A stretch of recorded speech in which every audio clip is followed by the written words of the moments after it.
Bismillahirrahmanirrahim. Assalamualaikum warahmatullahi wabarakatuh. Teman-teman sekalian, masih di sini di channel Eduvania. Ini adalah video dari serial video yang kami kasih judul website dari A sampai Z. Nah, pada kesempatan kali ini kita akan membahas tentang cPanel ya. Jadi teman-teman, apabila kita sudah membeli hosting, kita akan diberi sebuah akses ke hosting kita itu yang disebut dengan cPanel.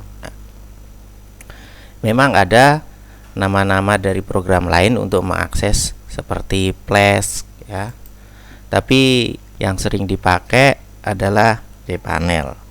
Nah, pada kesempatan kali ini kita akan belajar tentang cPanel itu. Nah, kita mulai dengan cara membuka cPanel ya.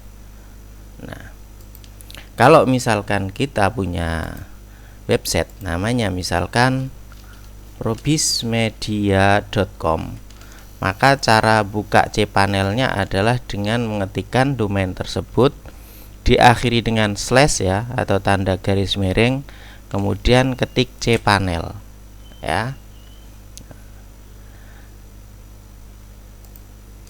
Kemudian enter, maka kita akan masuk di halaman seperti ini ya. Nah, di sini kita bisa melihat bahwa alamat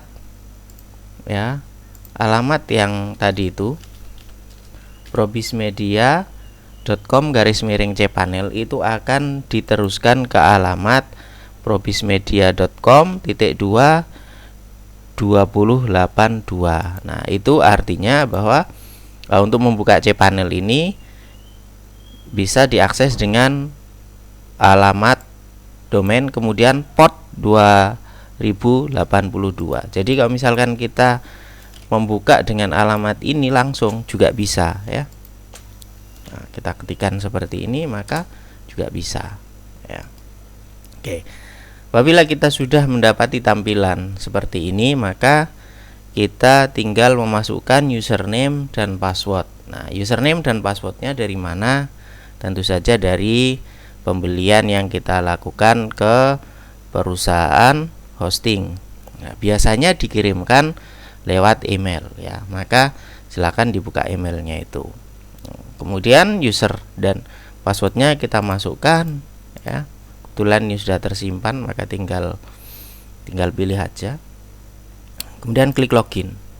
Nah, inilah tampilan dari cPanel itu. Ini adalah tampilan di mana kita bisa mengelola website kita ya. Nah, kita review sedikit di sini ya. Nah, yang pertama sebelah kanan ini ya, ini sidebarnya kita bisa lihat ya. Ini adalah nama user yang digunakan untuk login ya, yang diberikan oleh penyedia hosting ya.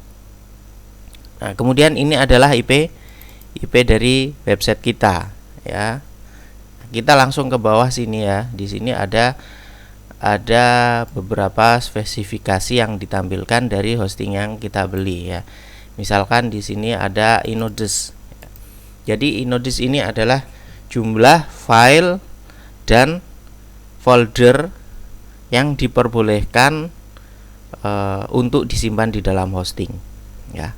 Jadi di dalam hosting kita itu kita boleh menyimpan file dan folder sebanyak berapa di sini?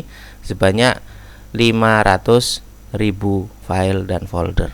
Nah, kebetulan dalam hal ini saya sudah memakai dari jatah 500.000 itu sudah terpakai 278 43 file dan folder.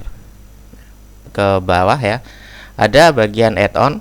Nah, add-on domain itu maksudnya adalah bahwa hosting kita ini bisa dipakai untuk di sini untuk 10 domain. Jadi kalau misalkan kita mempunyai domain sebanyak 10, kemudian kita ingin supaya 10 website itu dikelola dalam satu hosting ini, ya bisa ya.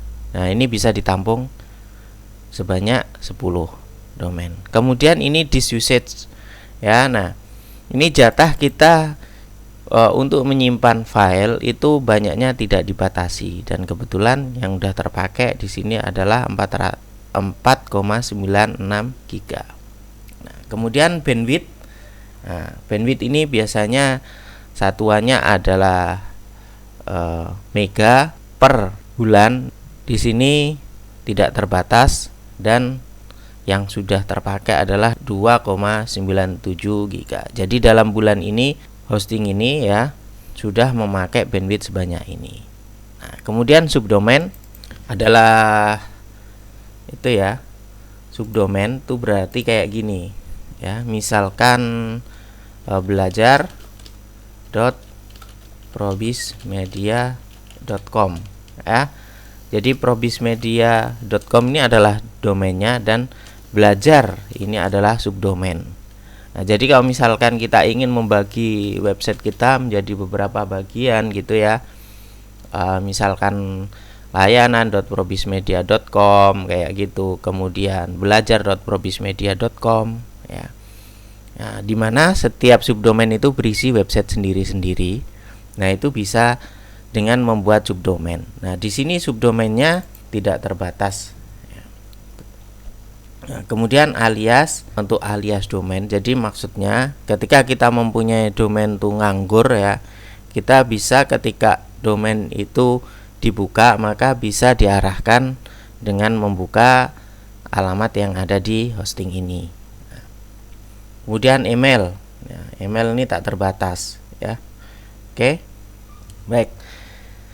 Jika di sebelah kanan ini ada review ya dari hosting kita, maka di bagian yang besar ini, yang lebar ya, di sebelah kiri ini adalah menu-menu di mana kita bisa mengakses fitur yang ada ya. Mulai dari file ya, nah, kemudian domain, kemudian software, kemudian database ya.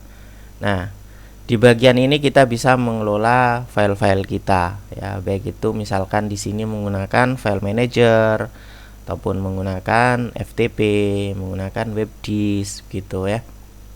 Nah, kemudian nih domain, di mana kita nanti mengelola domain, kemudian menambah add-on ya, menambah add-on ini gitu. Nah, kemudian di bagian software ya, kita bisa memilih PHP yang akan kita pakai, versi PHP yang akan kita pakai ya.